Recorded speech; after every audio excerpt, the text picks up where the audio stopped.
Bonjour, bienvenue dans un nouvel épisode du podcast AWS en français, enregistré en direct, mais vous l'écoutez un tout petit peu en différé de Las Vegas, la conférence AWS Reinvent. J'en parle depuis plusieurs semaines dans le podcast AWS en français.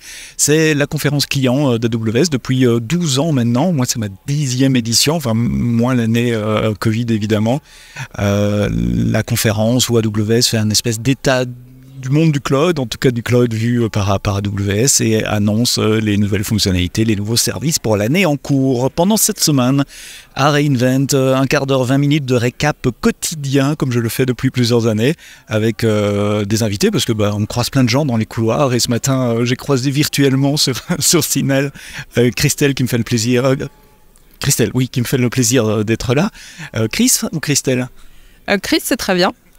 Alors vous connaissez déjà peut-être la voix de Chris. Chris Le Gall est Solution Architect pour Atam. Tu as déjà intervenu 2 fois cette année, l'année passée, dans le podcast AWS en français. C'est ton 3e Reinvent. Tu viens chercher quoi à Reinvent? Des nouveautés, de l'apprentissage. Moi, je viens surtout pour faire les workshops, les sessions hands-on, un petit peu plus les mains dans le cambouis, qu'on peut rarement faire un peu tout seul dans notre coin. Et en fait, ici, ce qui est bien, c'est que pendant qu'on fait les sessions de hands-on, on peut poser des questions aux tous les solution architectes qui sont là dans la salle. Et donc, ça nous permet de rentrer beaucoup plus dans les détails de ce qu'on veut plutôt que de lire une page sur un site web. Ouais, quand on est tout seul devant son PC, on n'a pas nécessairement les réponses. Là, il y a les gens qui sont directement là, qui peuvent aider. J'en fais un aussi, mais de l'autre côté. C'est moi qui réponds aux questions mercredi soir ici. C'était quoi? Tu as déjà fait un workshop? On est lundi matin à peine, mais tu sors d'un workshop là. Oui, c'est ça. 8h le lundi matin pour se mettre en forme. Non, ça va parce que avec le décalage horaire, on est réveillé très tôt. Donc, c'est 8h, il n'y a pas de problème. La journée a déjà bien commencé.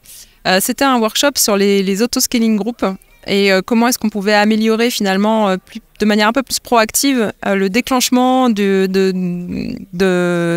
vais y arriver. Le déclenchement d'un auto-scaling group pour ajouter des instances ou pour les baisser quand il n'y en a plus besoin. Donc on est rentré quand même beaucoup dans le détail des différentes façons qu'on pouvait utiliser, différentes méthodes qu'on pouvait utiliser pour ralentir ce temps de déclenchement d'une nouvelle instance.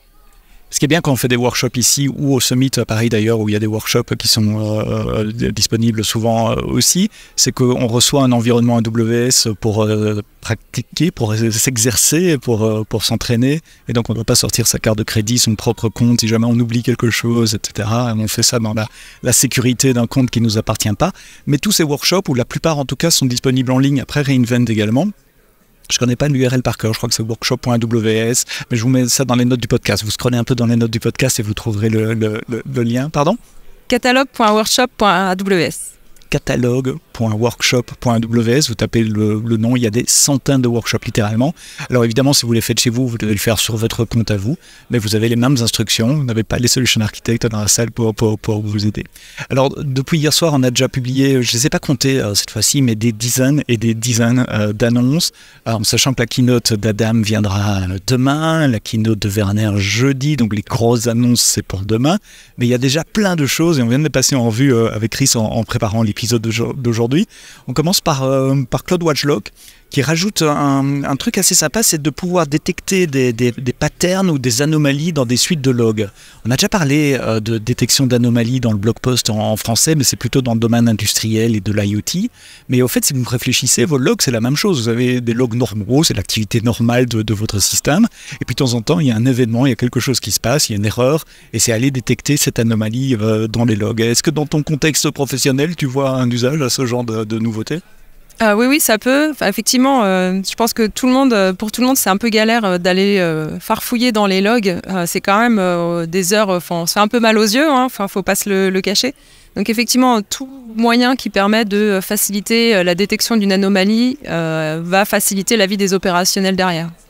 Et alors, tant qu'on parle de CloudWatch Lock, je n'ai pas l'écran ici, mais il y a une autre nouveauté que j'ai vu passer, où on peut maintenant utiliser du Generative AI pour poser une question à CloudWatch Lock en langage naturel.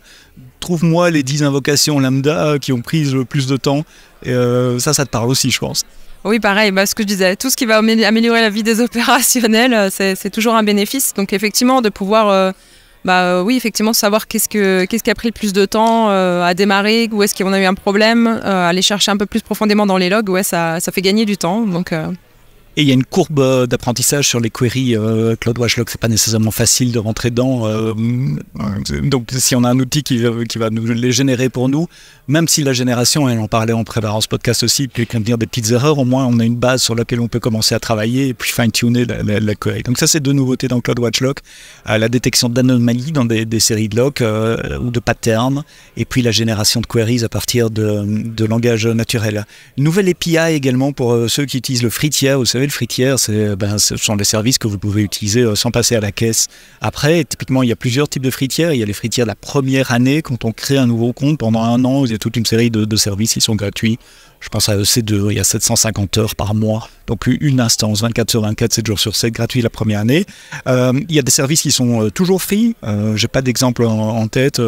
Ou un free tier constant. Ah si, un Lambda par exemple, le premier million d'invocations de Lambda est gratuit tous les mois, tout le temps, pour tout le monde. Et puis il y a les offres d'essai de 30 jours, c'est plutôt des trucs comme Detective, Guard Duty, où vous pouvez les activer, c'est gratuit pendant 30 jours, et puis après, vous êtes facturé pour l'utilisation de ces services. Donc c'est parfois difficile de savoir où on en est, quel est le quota, où est-ce qu'on en est que je peux continuer d'utiliser ou pas, et il fallait aller dans la console et chercher cette information. Maintenant il y a une API, donc en ligne de commande vous pouvez interroger l'API qui s'appelle Free Tier Usage, Get Free Tier Usage dans la ligne de commande également pour analyser votre usage et savoir ce qu'il vous reste sur votre free tier. Si c'est dans la ligne de commande, n'oubliez pas de la mettre à jour, prendre la dernière version pour avoir cette API-là. Alors tant qu'on parle de coûts, il y a quelque chose qui t'a interpellé aussi, Chris, je suis en train de rechercher dans mes notes, c'est un hub dans Cost Optimization pour des... Cost Optimization va vous faire des recommandations pour économiser. Donc ça rentre en plein dans la veine FinOps, qui est quelque chose qui vous mobilise beaucoup, on va dire ça comme ça, chez Atem. Oui, c'est ça. On fait très très attention à nos coûts. Donc on s'est formé à la démarche FinOps. Et effectivement, de se dire qu'on peut retrouver bien plus facilement qu'avant dans un endroit centralisé au niveau du billing, qu'on arrive à voir finalement très facilement où est-ce que sont nos coûts, comment est-ce qu'ils seront répartis par instance, par tag. Ça nous facilite grandement la vie. Donc le concept, c'est vraiment d'informer au maximum nos utilisateurs de ce qu'ils dépensent, qu'ils aient conscience de chaque action qu'ils font. Ça peut avoir un coût. Et pour justement prendre en compte les optimisations, donc maintenant, ce qu'on va avoir avec cette interface de Cost Optimization Hub, ça va vraiment être de pouvoir se dire on va pouvoir améliorer le right sizing de nos instances, donc prendre des instances plus petites si on n'a pas besoin d'instances trop grandes. Ça va être vraiment de savoir ce qu'on a consommé, des recommandations sur des upgrades par exemple, ou d'arrêter des instances si on n'en a pas besoin. Et on a aussi au niveau plus, alors ça a peut-être un peu plus un impact à long terme, mais d'acheter des saving plans ou des réserves d'instances, c'est pareil, c'est des recommandations qui vont nous être faites. Ça ne veut pas dire que ça va les déclencher pour nous et les acheter pour nous, mais par contre ça identifie facilement des économies potentielles. Une des économies que je vois ici, c'est dans la liste, c'est les migrations vers Graviton, ce qui est bon pour la planète aussi, puisque ça consomme moins d'énergie, mais ça coûte moins cher également. Et c'est pour ça aussi qu'on ne déclenche pas ces optimisations automatiquement, parce que ça peut impliquer du changement dans le code dans ce cas-là. Donc c'est dans Cost Optimization Hub, un endroit central pour des recommandations pour économiser sur votre facture AWS. Très graphique, avec des graphiques qui montrent, voilà, si vous appliquez cela, vous allez économiser autant par mois, etc. Allez jeter un coup d'œil, c'est disponible aujourd'hui. Alors chez Atem, vous utilisez beaucoup de clusters, Kubernetes et de EKS. Il y a une nouveauté côté identité pour les clusters EKS. On peut attacher maintenant des rôles à des pods. Je ne suis pas expert EKS, c'est ce que j'ai bien compris. Oui, c'est aussi ce que j'ai compris, parce que c'est quand même assez frais comme information. Donc oui, nous on utilise beaucoup effectivement Kubernetes, et jusqu'à présent les rôles étaient plus affectés aux nœuds Kubernetes qu'aux pods. Donc là on va pouvoir entrer plus finement dans le détail, d'affecter les bonnes permissions aux pods directement. Donc l'idée de ce que j'en comprends à creuser, c'est de se dire que si jamais on se fait hacker par exemple et qu'il y a un pod malicieux qui apparaît, il n'aura pas ou très peu de permissions, donc il ne pourra pas non plus faire trop de dommages, de dommages dans notre cluster et dans notre infrastructure. Oui, c'est d'être donc plus granulaire sur la distribution des permissions plutôt que donner des permissions à des groupes de pods ou à des instances EC2. C'est vraiment aller pod par pod en disant celui-là a le droit d'écrire sur S3, celui-là pas, etc. Attention, le warning, je ne sais pas comment on dit en français, l'information que Chris vous dit, c'est valable pour moi également. Sur toutes les news dont on vous parle et dont je vais vous parler cette semaine, on les découvre à l'instant en même temps que vous. On vient de regarder un peu, on était dans la console, on essaie de comprendre pourquoi c'est là et comment ça marche. Évidemment, tout ça, c'est à creuser après reInvent. On parlait des permissions sur IAM, il y a une nouveauté également. C'est un IAM Access Analyzer, ça c'est pas nouveau, vous allez me dire, c'est ce service qui analyse vos patterns d'accès à IAM. Il est capable maintenant de trouver des policies qui ne sont pas utilisées, ou de vérifier, de faire des contrôles sur des policies avant que vous les déployiez. Donc d'intégrer cela dans vos pipelines de CI/CD par exemple, pour aller vérifier si vous ne donnez pas trop de permissions à ce que vous êtes en train de construire, que ce soit un pod, une instance, un container ou des choses comme ça. Mais j'aime bien l'idée des policies unused, c'est quelque chose que j'essaie de faire sur mon compte de temps en temps. Je dis tiens, ça parce qu'on le voit déjà, on a la dernière utilisation d'un rôle, d'une clé. Quand je vois que ça n'a pas été utilisé depuis très longtemps, je vire, c'est pas un compte de prod, donc je peux me permettre de faire ça. Mais là, avoir un endroit central de nouveau qui montre tout ça, ça me semble assez intéressant. Tu peux rajouter quelque chose ? Oui, je pense que ça permet de suivre les bonnes pratiques du Well Architected Framework aussi, avec l'utilisation des least privileges. Donc c'est vraiment très très important de pouvoir réduire ces permissions au minimum. Toujours pareil, dans le respect des bonnes pratiques et pour améliorer la sécurité. Ouais. Et tant qu'on est en sécurité, une nouveauté côté des load balancers également, des ALB, qui maintenant permettent de faire du Mutual Certification Authentication, donc de l'authentification mutuelle. Donc on authentifie le client, qui est le client qui se connecte à mon service. D'habitude on fait ça avec un username password et un SMS. Là on peut le faire avec un certificat X509, la clé privée étant chez le client, la clé publique étant distribuée. Mais vous ne pouviez pas faire ça avant au niveau des load balancers, puisque le load balancer c'est en quelque sorte un man in the middle, c'est exactement ça que SSL essaye d'éviter. Donc si vous vouliez faire du Mutual Authentication jusqu'à présent, il fallait passer par des Network Load Balancers qui sont transparents au niveau réseau et implémenter la vérification du certificat sur vos instances, sur vos pods côté back-end. Mais maintenant, vous pouvez offloader tout ça, mettre ça sur les Load Balancers applicatifs ALB. C'est l'ALB qui a accès au Certificate Store avec toutes les full certificates et les public certificates de vos clients. Donc ça permet de simplifier votre code applicatif, de décharger au niveau CPU, évidemment, vos machines côté application. Et puis, ça permet de bénéficier d'autres fonctionnalités de l'ALB. Je pense au WAF, par exemple, au Web Application Firewall, qui peut venir au-dessus d'une authentification mutuelle. Quelque chose, je sais pas, c'est pas très courant. Moi, on me rencontre rarement. C'est peut-être plutôt dans des cas B2B où il y a de l'authentification par certificat. B2C, c'est un peu plus rare. Je sais pas si vous utilisez ça chez vous. Pas avec l'authentification du client, non. Donc, effectivement, nous, on utilise plus l'authentification classique avec les certificats dans les load balancers seulement. Ouais. Oui, les certificats du serveur. Donc, authentification mutuelle parce que le client s'authentifie et le serveur s'authentifie aussi par certificat X509, offloadé au niveau du ALB. Des nouveautés dans le monde de serverless également avec Lambda qui scale 12 fois plus vite. Voilà, c'est dit. Une bonne nouvelle. Ah oui, sûrement. Sûrement, ça va pouvoir faire 12 fois plus de choses. Alors après, nous, chez Atem, on n'utilise pas beaucoup de fonctions lambda. Mais oui, ça peut être très intéressant pour ceux qui l'utilisent. En fait, le problème de Lambda, le challenge que vous pouvez avoir, si vous avez beaucoup de clients qui commencent à utiliser Lambda d'un coup, donc quelque chose qui se déclenche, un événement qui doit avoir, mais on parle de milliers, les containers Lambda qu'on crée à la volée, il y a un rythme pour ça. J'ai pas les chiffres en tête, mais enfin c'est typiquement 500 à 3000 exécutions concurrentes la première minute, et puis 500 exécutions concurrentes chaque minute en plus, 500 chaque minute. Bien maintenant, on parle de 1000 toutes les 10 secondes.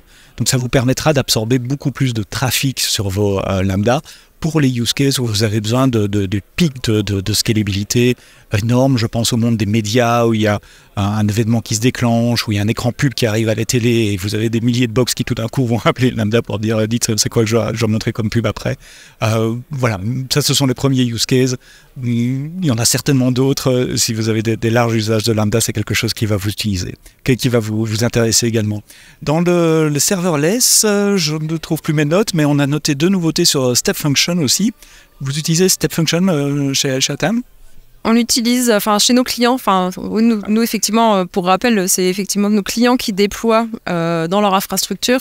Et donc, quand on fait des transcodages de vidéos, souvent nos clients utilisent du step function. Donc, effectivement, déclenchement d'un fichier qui est déposé dans S3, une notification qui va déclencher des step functions derrière, avec tout un workflow derrière de transcodage, de publication de metadata et compagnie. Deux nouveautés, une qui est dans l'air du temps, c'est la possibilité d'appeler Bedrock. Bedrock, c'est ce service managé avec des large language models, donc vous pouvez faire du generative AI maintenant depuis une step function. Et l'autre qui me semble beaucoup plus intéressante en matière d'intégration, parce que beaucoup plus large en termes de use case, on peut maintenant appeler des HTTPS, des endpoints HTTPS externes depuis step function. Ça veut dire que dans votre step function, vous pouvez appeler une API sur Salesforce, sur n'importe quoi qui supporte HTTPS. Et ça ouvre un monde de possibilités. On a un orchestrateur serverless, fully managed, stateful, une machine à état, qui peut taper dans des API externes. Je suis très curieux de voir ce que vous allez construire avec ça. Laissez des feedbacks sur les notes du podcast. Deux dernières et puis on arrête pour aujourd'hui, mais il y aura d'autres épisodes à suivre tous les jours de la semaine. Tant qu'on parlait de Generative AI avec Bedrock, peut-être une petite nouveauté sur Code Whisperer. Est-ce que vous avez, donc Code Whisperer, c'est cet assistant de coding qui se met dans vos IDE et qui vous suggère du code. C'est quelque chose que vous regardez déjà de votre côté ? Alors, c'est pas forcément standardisé chez Atom, mais on est pas mal, effectivement, dans Visual Studio à utiliser Code Whisperer, effectivement, pour nous aider. Mais je sais pas si c'est une bonne pratique Atom ou pas. Donc, mais oui. Il y a une preview qui est disponible pour le moment aussi pour pouvoir customiser Code Whisperer sur votre code base pour que les recommandations soient vraiment spécifiques à votre code. Les nouveautés qui ont été annoncées hier, ce sont des améliorations pour que Code Whisperer puisse également faire des recommandations de code sur de l'infrastructure as code. Donc quand vous tapez un template CloudFormation, un stack dans Terraform ou une infrastructure CDK, il est maintenant capable de comprendre ce genre de langage, même si c'est du YAML, enfin pas avec le CDK, mais de comprendre les spécificités de CloudFormation ou de Terraform et de vous faire des recommandations sur base de ça. Donc à tester si vous faites de l'IAC, et c'est évidemment disponible dans vos IDE traditionnelles supportées par Code Whisperer, qui sont Visual Studio 2022 et VS Code et d'autres, certains les IDE de JetBrains également. De Code Whisperer pour l'IAC. Et puis CloudFormation, ça m'a amusé aussi, parce que je parle beaucoup CI/CD cette semaine ici à re:Invent, et CloudFormation qui s'intègre avec du Git management, c'est-à-dire qu'il y a une fonction qui s'appelle Git Sync maintenant. Quand vous faites un commit et un publish de votre template CloudFormation sur GitLab, GitHub, Bitbucket et les autres, il y a un hook qui peut rappeler CloudFormation et déclencher immédiatement son traitement, enfin son exécution dans le cloud. Donc ça élimine un peu, c'est du CI/CD serverless. On parle de zéro ETL, là c'est du zéro CI/CD. On va directement de GitHub à CloudFormation. Ça te parle aussi, enfin tu vois le genre de use case pour ça ? Je vois très bien le use case. Maintenant, on n'utilise pas du tout CloudFormation, on fait que du Terraform. Donc ouais. Mais je vois très très bien le use case sinon, ouais. Parce que pour le moment, avec Terraform, vous êtes passé par un CI/CD traditionnel, donc il faut un Jenkins ou un truc, enfin une instance qui tourne et qui exécute. Et là, c'est sans serveur, quoi. Ça, c'est un peu magique. Voilà pour ce récap. Chris, merci d'avoir rejoint le podcast AWS en français aujourd'hui. Bon re:Invent, bonne conférence. Merci de nous avoir écoutés. Rendez-vous demain pour un nouvel épisode du podcast AWS en français spécial re:Invent Las Vegas. Et d'ici là, quoi que vous codiez, codez-le bien.